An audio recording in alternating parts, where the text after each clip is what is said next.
Hi friends, welcome to Mandeep kitchen. ప్రతి సంక్రాంతికి భోగి రోజున కలగూర ప్రిపేర్ చేసుకోవాలనేది మన పెద్దవాళ్ళు చెప్తున్న ఆచారం. దానికోసమని ఈరోజు కలగూరని ఎలా ప్రిపేర్ చేసుకోవాలో చూద్దాం. అలాగే మా ఛానల్ ఇంకా ఎవరైనా సబ్స్క్రైబ్ చేయకపోతే వెంటనే సబ్స్క్రైబ్ చేసి నోటిఫికేషన్స్ మిస్ అవ్వకుండా ఉండడం కోసం పక్కనే ఉన్న బెల్ ఐకాన్ని క్లిక్ చేయండి. ముందుగా కలగూరని ప్రిపేర్ చేసుకోవడానికి కావాల్సింది కూరగాయలు. దీనిలో 9 లేదా 11 వెరైటీస్, అలాగే అంతకన్నా ఎక్కువగా ఉన్నా కూడా తీసుకోవచ్చు.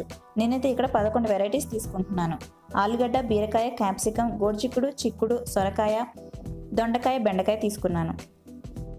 దానికోసం స్టవ్ పైన బాండి పెట్టుకొని దానిలో 3 లేదా 4 టేబుల్ స్పూన్ల ఆయిల్ని యాడ్ చేసుకొని దానిలోనే 1 టేబుల్ స్పూన్ తాలింపు గింజలు, 1 ఆనియన్, 2 లేదా 3 పచ్చిమిర్చి కట్ చేసుకొని యాడ్ చేసుకోవాలి. ఆనియన్ కొద్దిగా వేగిన తర్వాత దీనిలో 1/2 టేబుల్ స్పూన్ అల్లం వెల్లుల్లి పేస్ట్, కొద్దిగా పసుపు, కొద్దిగా కరివేపాకు వేసుకొని ఫ్రై చేసుకోవాలి.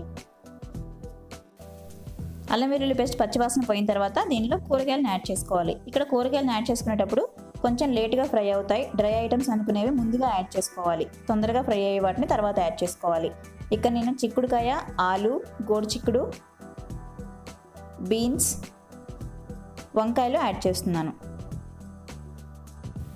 ఈ విధంగా ఒకసారి మిక్స్ చేసుకొని ఒక 2 నిమిషాల పాటు మగ్గించుకోవాలి. ఆ తర్వాత లిక్విడ్గా ఉన్న కూరగాయలు, అలాగే తొందరగా బాయిల్ అవుతాయి అనుకున్న కూరగాయలన్నింటినీ ఇప్పుడు యాడ్ చేసుకోవాలి. దీనిలో సొరకాయలు, దొండకాయ, బెండకాయ ముక్కలు, క్యాప్సికం ముక్కలు, అలాగే బీరకాయ ముక్కలను కూడా యాడ్ చేశాను. దీంతో పాటుగా టమాటా ముక్కలను కూడా యాడ్ చేసుకొని మళ్ళీ ఒకసారి మిక్స్ చేసుకోవాలి. వీటన్నిటిని ఒకసారి మిక్స్ చేసుకొని మూత పెట్టి కనీసం 5 నిమిషాల పాటు లో ఫ్లేమ్లో ఉడికించుకోవాలి. ఇలా ఉడికేటప్పుడు ప్రతి 2 నిమిషాలకి లేదా 3 నిమిషాలకు ఒకసారి మిక్స్ చేసుకుంటూ ఉండాలి. అలా మిక్స్ చేయడం వలన కూర అడుగంటకుండా బాగుంటుంది. ఈ విధంగా ముక్కలన్నీ కాస్త మగ్గిన తర్వాత దీనిలో రుచికి సరిపడా సాల్ట్, కొద్దిగా కారంని యాడ్ చేసుకోవాలి. పచ్చిమిర్చి యాడ్ చేసాం కాబట్టి కారంని చూసి యాడ్ చేసుకుంటే సరిపోతుంది.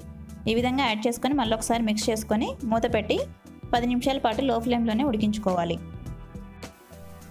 ఈ విధంగా 2 లేదా 3 నిమిషాలకు ఒకసారి మిక్స్ చేసుకుంటూ ముక్కలన్నీ ఈవెన్గా కంప్లీట్గా ఉడికేంత వరకు కర్రీని ప్రిపేర్ చేసుకోవాలి. ఆ తర్వాత ఫైనల్గా కొద్దిగా కొత్తిమీరని యాడ్ చేసుకొని స్టవ్ ఆఫ్ చేసుకోవాలి. ఈ విధంగా భోగి రోజున మీరు కూడా కలగూరని ప్రిపేర్ చేసుకొని ట్రెడిషన్ని మిస్ అవ్వకుండా చూసుకోండి.